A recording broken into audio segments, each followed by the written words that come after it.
صوص لسلطة المكرونة. أول شي رح نحط على النار فصين ثوم مهروسين، رح نقلبهم شوية مع الزيت. بعدها رح نضيف ملعقة صلصة طماطم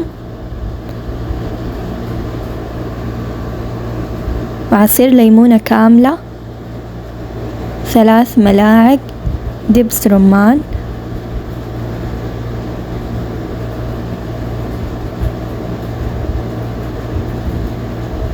ملح وفلفل أسود وكمون.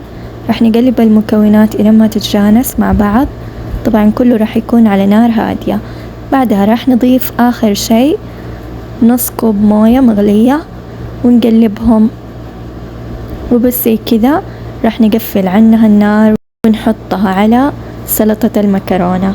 هنا أنا حطيت ذرة، مكرونة، طماطم وبقدونس، انتوا حطوا اللي حابينه مع المكرونة، بس صبوا عليها الصوص وبالعافية عليكم.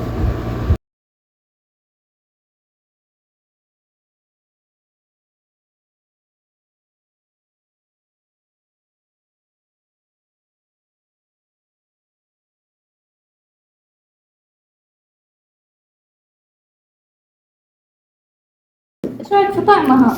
حلو حلو، كمان شوية من الملعقة أبغى.